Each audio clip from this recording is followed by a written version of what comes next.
भारतीय जनता पार्टीचे कार्यकर्ते हे जनतेची दिशाभूल झालेलं सहन करू शकत नाही। विधानसभेमध्ये सुद्धा प्रत्येक चौकामध्ये कोट्यावधी रुपयाचे बॅनर लावून विकास कामाचं भूमिपूजन करण्याचं सोंग त्यांनी केलं। आज एकही काम तिथं पूर्ण झालेलं नाहीये आणि म्हणून आता महानगरपालिकेची निवडणूक समोर तोंडावरती आहे। त्याच्यासाठी पुन्हा एकदा दिशाभूल करण्याचा जनतेचा कार्यक्रम यांनी चालवलाय, स्टंटबाजी करतायत। आणि ह्याचं प्रमाण हे आहे की मी सिटी इंजिनियरला बोललो, रोड कारकुनला बोललो, झोन प्रमुखाला बोललो, जेईला बोललो आणि सगळ्यांना विचारलं की इथं त्यांना काम करण्याचे आदेश आहेत का किंवा परवानगी आहे का। त्यांनी आम्हाला सांगितलं की जोपर्यंत अंडरग्राउंड ड्रेनेजची इथं काम होत नाही, जोपर्यंत NOC महापालिकेची त्या संदर्भात दिली जात नाही, कुठलंही काम इथं होऊ शकत नाही। मग कशाला दिशाभूल करायची, कशाला तुम्ही वेड्यात काढता लोकांना? म्हणजे फक्त निवडणूक आल्या की फक्त तिथं बॅनर लावायचे, एवढे कोटी आम्ही दिले असं म्हणायचं आणि वेड्यात काढायचं, हे कशाला सोंग करता? आणि समजा इथं जर रोड आज केला आणि 1 महिन्याभरानंतर ते मोठे पाईप अंडरग्राउंड ड्रेनेज वाल्याचे जर आले आणि त्यांनी पुन्हा जर रोड खणला, कोणाचे पैसे वाया जाणार आहेत? हे पैसे जनतेचे पैसे आहेत, ह्यांना काही फरक पडत नाही। स्वर्गीय विलासरावजी देशमुख साहेबांच्या नावानं 10 वर्ष ती कमान लागली, तिथे अनेक लोक ऍक्सिडेंटनं मरून गेले। 70 लाख रुपये त्या कमानीचे खर्च करून नंतर त्यांनी त्यांचा मूड बदलला, त्यांनी ती कमान पाडून टाकली। ही संस्कृती आहे इथली। इथं आपल्या विभागीय क्रीडा संकुलाला 15 वर्ष लागतात, जिल्हा रुग्णालयाला 10 वर्ष लागतात, इथं नाट्यगृहाला 8 वर्ष लागतात, अजूनही हे काम पूर्णत्वच नाहीये। आणि ह्यांनी भाषण ठोकतात तिथं विधान भवनामध्ये, जसं काही तिथं बसल्यानंतरच आमच्या इथे सगळे कामं मार्गी लागणार आहेत। आणि मुंबईवरून जेव्हा वेळ मिळतो रविवारी इथं लातूरला येण्याचा, येतात 10 ठिकाणी उगा काहीतरी सोंग करतात, नौटंकी करतात, तिथं दिशाभूल लोकांची करतात। हे कसं सहन होईल तुम्ही मला सांगा? जनतेला दिशाभूल करण्याचं काम जर ते करत असतील तर भारतीय जनता पार्टीचा सामान्य कार्यकर्ता शांत बसणार नाही, त्याला चोख असं उत्तर दिल्याशिवाय शांत बसणार नाही। काय म्हटलं? काय नेमका विरोध केलाय?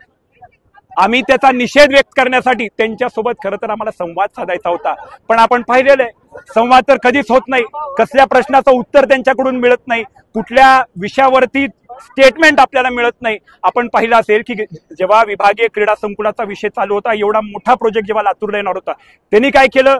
तिथं दत्तात्रय भरणे साहेबांची भेट घेतली आणि तो मुरुड अकोल्याला कसा हलवायचा ह्याच्या संदर्भात त्यांनी पत्र दिलं।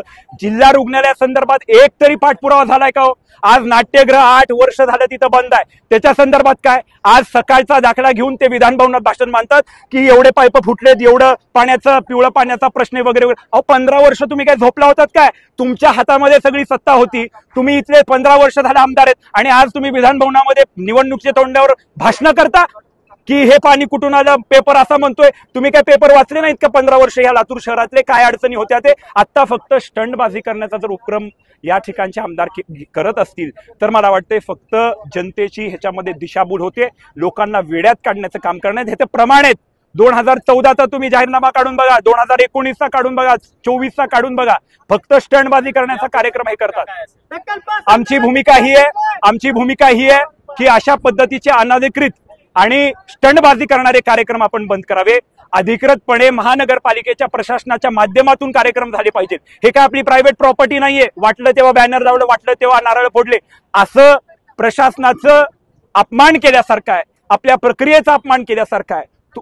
कुठल्याच शासकीय माणसाला काही माहिती नाही, तुम्ही येता बॅनर लावता, तिथं नारळ फोडता आणि लोकांना वेड्यात काढता। अहो एवढे काम दोन महिन्यापूर्वी त्यांनी गाव भागामध्ये असेल, प्रभाग क्रमांक 11 मध्ये असेल, त्यांनी भूमिपूजन केले। कुठे आहेत ती कामं आज? फक्त स्टंटबाजीचा कार्यक्रम आहे। हे खपून घेणार आहेत का? पैसे कोणाचे वाया चाललेत? लोकांचे पैसे वाया चाललेत। मग हे आम्ही सहन करणार नाही। आमची फक्त एवढीच मागणी आहे की रीतसर अधिकृतपणे महानगरपालिकेच्या प्रशासनाला विश्वासात घेऊन तुम्ही काम केलं पाहिजे। तुम्ही सन्माननीय आमदार आहात, लोकांचे इथले प्रतिनिधी आहात, तुमचा त्या ठिकाणी दायित्व आहे की आपण पूर्ण प्रशासनाला कॉन्फिडन्स मध्ये घेऊन काम केलं पाहिजे। कोणालाच काही पत्ता नाही, कुठलं काम आहे माहिती नाही, कुठल्या अधिकारानं करतायत माहिती नाही, त्यांना कसल्याच पद्धतीचा निरोप नाही। रविवार शोधला, तिथं बॅनर लावलं, स्टेज उभं केलं आणि नारळ फोडले, झाला का कार्यक्रम?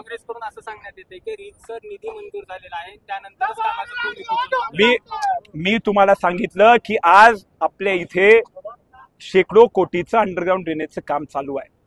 महानगरपालिकेचे सक्त निर्देश आहेत आणि त्यांनी तसं पत्रकही काढलेलं आहे की जोपर्यंत तिथे अंडरग्राउंड ड्रेनेज संदर्भातली NOC मिळणार नाही तोपर्यंत तुम्ही इतर कुठलंही विकास काम करू शकत नाही। असं स्पष्ट असताना हे कशाला सोंग करताय तुम्ही? जनतेचे पैसे तुम्हाला काय त्याची किंमत नाही का?